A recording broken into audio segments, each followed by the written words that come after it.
Welcome back, everyone, to the Vision of Escaflowne Retrospective. This time, we'll be taking an in-depth look to the other lords in this series. That is, Lord Folken.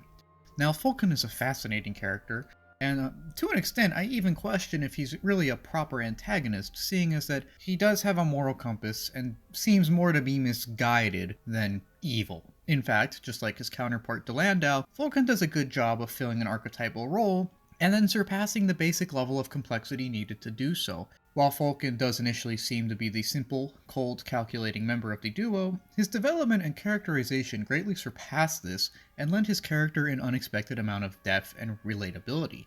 In fact, Folken is one of the most fleshed out characters of the entire series, and an excellently written one.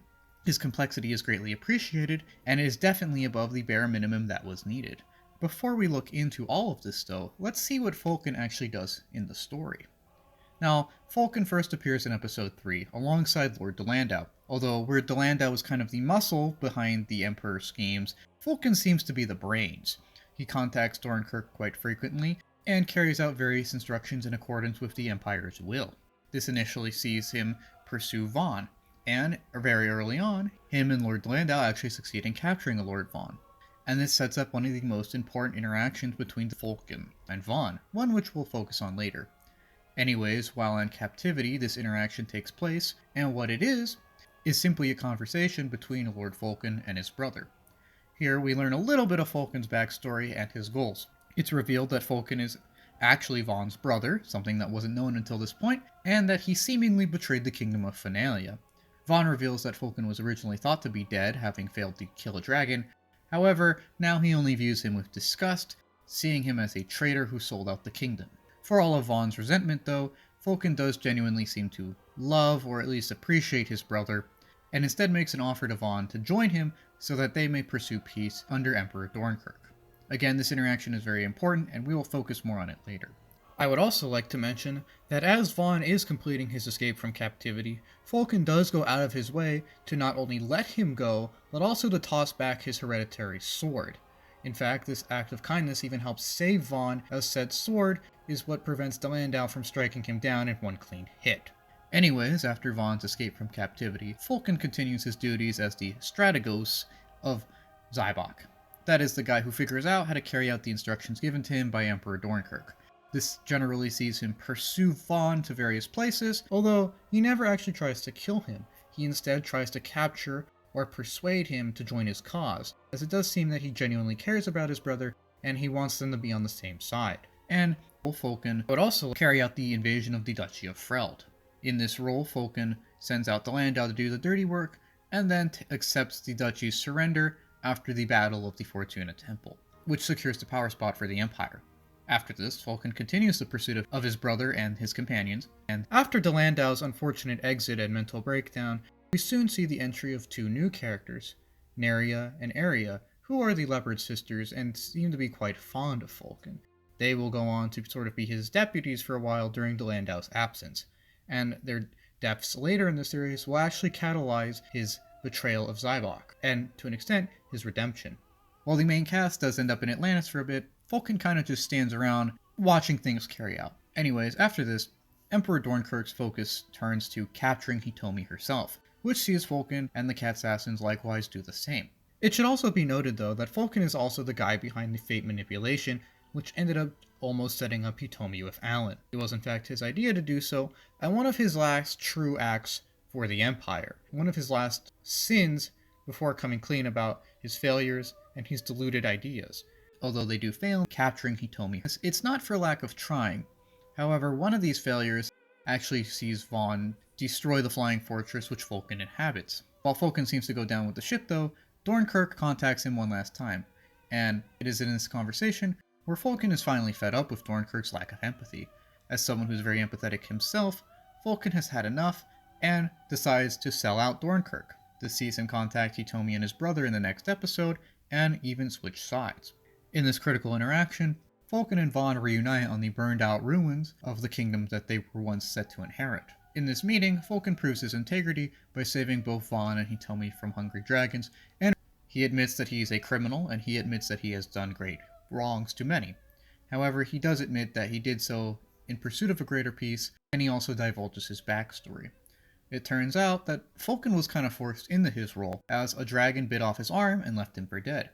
He was, however, rescued by Emperor Dornkirk, who gave him a new arm and sort of a mission in life. That mission, of course, was to follow Emperor Dornkirk to both pay back a debt that he felt he owed to him, and to continue the quest that both he and Dornkirk seemed to agree upon, that is, the pursuit of peace.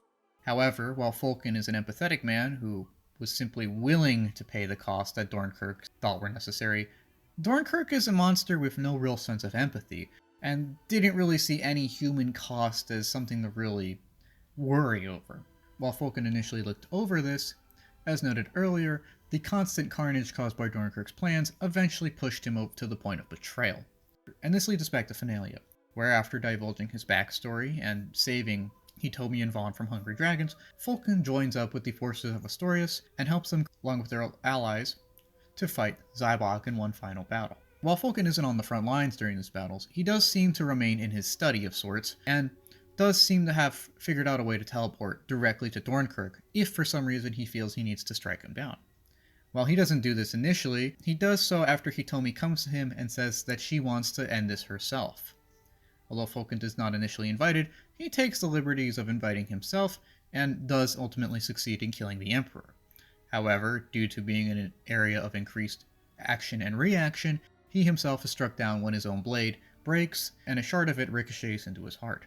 Folken quickly bleeds out, and passes on, having struck down the Emperor that both gave him purpose, and kind of ruined his life and the life of all those he loved.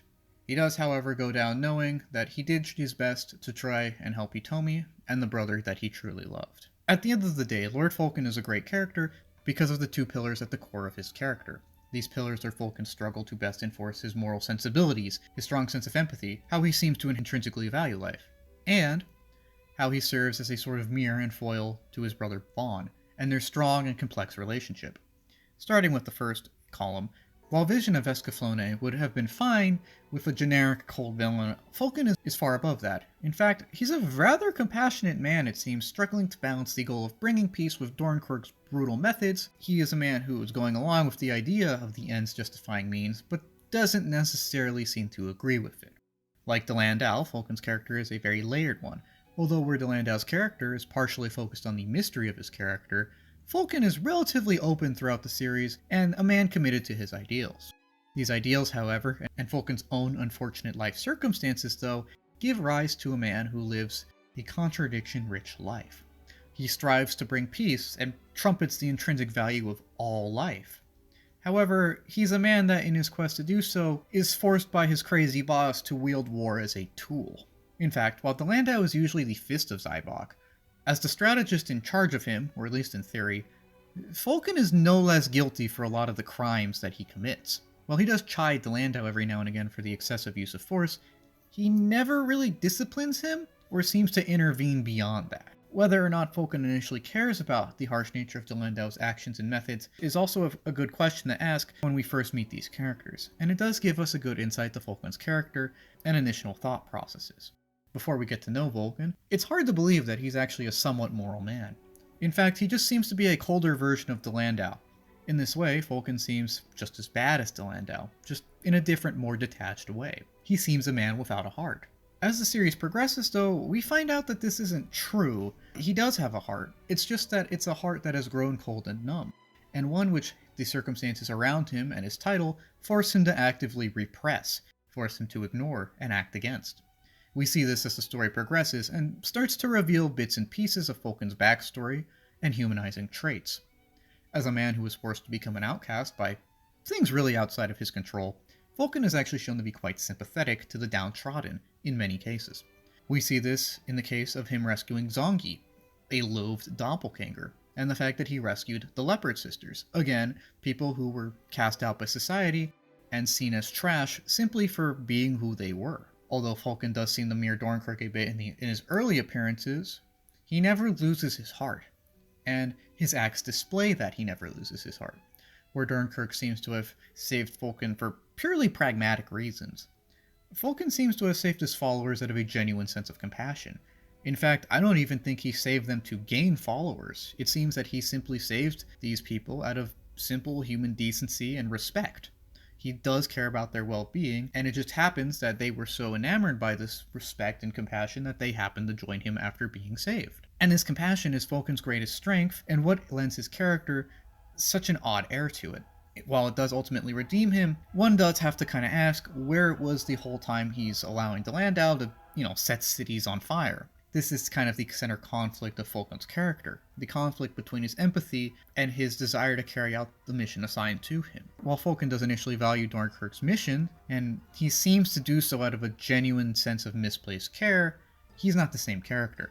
Dornkirk is a cold and calculating man with basically no empathy, while Folken is a man with a lot of empathy who must repress it in order to carry out missions for the quote-unquote greater good. This means, though, that at his core, Folken is still inherently human, and avoids becoming a monster like Dornkirk. Yes, for a bit they do seem to live by ends justifying the means, but while Dornkirk does this out of an amoral and objective reasoning and doesn't seem to be bothered at all, Folken seems to do so out of a sense of gratitude towards the Emperor for saving his life, and out of a misguided sense that if the ends do justify the means, that this is still for the greater good, as he doesn't want anyone to suffer fates like his. This central conflict of empathy versus ends justifying the means shapes Folken's character greatly, and he always seems to be somewhat conflicted about this. He never seems happy while having to carry out the missions assigned to him, but does realize that there are practical points behind it, or at least that there seem to be initially. While he does repress this empathy, this cannot go on forever though, and eventually leads to his defection, as he decides to put himself and his morals above whatever perceived debt he might have to the Emperor. Having finally awakened from his stupor that the Emperor is good, or at least serving a greater good. He still seems capable of empathy, and this empathy and his strong desire to help others and protect defines his character both as a cold strategist for the Zaibach Empire, and later as a defector who just tries his best to protect his brother. He is a moral person. It's just that his morality is twisted and exploited by Dornkirk, and to an extent Folken himself, in order to carry out very immoral missions. And I do say Folken himself because while Folken does possess empathy and want to help others, that doesn't change the fact that he willingly took part in a lot of these missions and deluded himself for a while in order to toe Dornkirk's line. He even admits this himself, as after his defection, he refers to himself as a criminal and a guilty man. In fact, he doesn't even try to deny this, and he owns up to all his mistakes, neither justifying or denying them. In a way, this is kind of the climax of Folken's character, as we see a well-intentioned, but very guilty man come clean about everything and finally be honest with himself and those around him. He's finally accepted the fact that while he's always intended to do good, he hasn't always carried out good. However, he also accepts the fact that he still intends to do good, and that he can try to make amends for whatever past actions that he's carried out. He may not succeed in fully making amends for everything he's done, but he will live knowing that he's at least trying to. This finally allows him to live more in accord with his own ideals, and to even do what he's always wanted to do, protect his brother. And Folken's relationship with his younger brother is the second pillar of his core character, and what defines him so well. In fact, in my opinion, this might be the richest relationship in the entire series, and it's a true feat of writing. It's a relationship between two brothers who very much loved each other initially, and were driven apart by things completely outside of their control. In a way, it's quite a tragic bond, as even though Folken still loves his brother, Vaughn kinda hates him for the rest of the series and only begrudgingly tolerates him. He does so because he thinks Folken sold out this kingdom. He does so because Folken is now working for his enemies. He does so because Folken seems to talk and act in a manner higher than his station. He comes off as a little arrogant when we don't necessarily understand the character as a whole, and we'll get to that. Folken never has anything rude to say to Vaughn, though. He does seem to be very understanding of his brother's point of view, in fact, and he does seem to understand that he does seem like a traitor in these circumstances. Instead, Folken tries to bring Vaughn around to his side, because Dornkirk would probably just have him killed otherwise. Again, while this may seem kind of haughty and selfish at first, Folken really does just desire the best for his brother. It's just that in his earlier interactions with him, he doesn't know what the best is, as he's still deluding himself to follow Dornkirk. We see this initial conflict and Folken's keen understanding of his brother in the brothers' first interaction on screen. One of the most important and well-defined interactions in the entire series, in fact, for what it establishes and how it ultimately proves to ring true throughout the entire series, near the end of the series. In this early interaction, Folken calmly approaches Vaughn and tries to convince him that his mission is a good one, that he loves his brother, and that one day they will stand side by side in the name of peace. Vaughn, meanwhile, denounces Folken as a traitor and a man who's gone off the rails. He quickly denies all of Folken's points, and instead just sees the man who used to be his brother with nothing but pure contempt. Remember all of this for later on.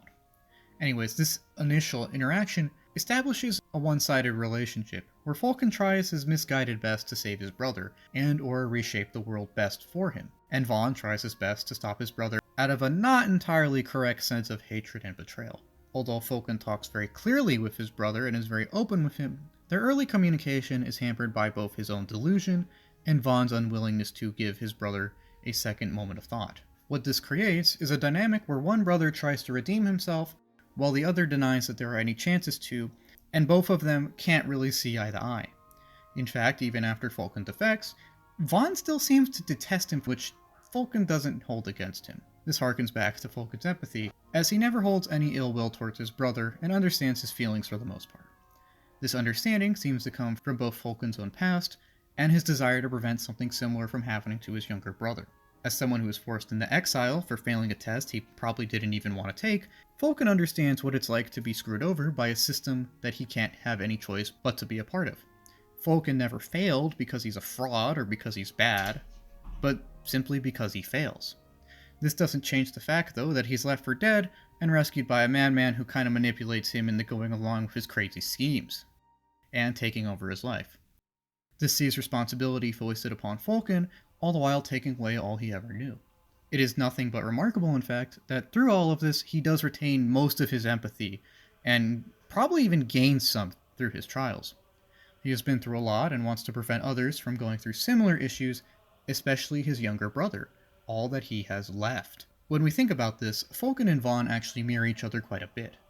Both are young men who lose everything through no fault of their own, only to find great responsibility foisted upon them in its place. Folken becomes Dornkirk's right-hand man, and Vaughn must stop him. As a result, both are now consumed by a quest to protect something or someone dear to them, even though they never initially sought out to. Folken wants to protect his brother, and Vaughn wants to protect Hitomi. Neither of them wanted this great burden, but now it's a core part of who they are and what they must do, and now they are destined to fight. They are not the same, however, and once Folken awakens from his own delusions and re-emphasizes his pacifistic nature and re-embraces his pacifistic ideals, he is able to both guide himself and his brother towards something of an understanding and carry out his true mission, to protect his brother. Although Folken's change of heart does finally bring about the fragile reconciliation of the two, though, it more importantly serves as a sort of ironic vindication of Folken's points from episode 4, from the important interaction mentioned earlier. In the end, Folken does seem to have a good mission, to bring peace, and he does carry it out of a loving desire to protect his brother, and that they do end up on the same side. It's just that it's not the side that Folken thought it was going to be. And I bring this up because it proves that Folken was kind of looking out for his brother the whole time, and that the whole time he did care. Ironically enough, by episode 22 or so, what initially seemed like a haughty list of arrogant commands and lies turns out to be a seemingly reasonable and heartfelt mission statement of compassion. The evolution of Folken's demands are a great microcosm of Folken himself, as what initially seems like a very cold, haughty, and unlikable man, in all actuality turns out to simply be a very troubled man, trying the best to protect his brother, all within the limited confines afforded to him. In this way, Folken is a very tragic character. Someone who didn't want to be the bad guy, but was kind of forced and manipulated into doing so because he believed it was the only way that he could kind of protect his brother. Someone whose morality was used against them, and someone who gave in to the notion that the ends justify the means, because at that point, the ends were all he had to cling to. Like Dillandau, though, Folken does go on to overcome his destiny, and even goes on and goes out on his own terms. His sacrifice is one out of love, and proves his dedication to his brother and to the greater good. It proves that Folken was redeemable, and it proves that he was never quite the monster he was initially made out to be. It proves that he did do something to overcome his tragic happenstances, and that he did take over his own life and his own destiny at the end of the day. It proves that Folken had a heart all along.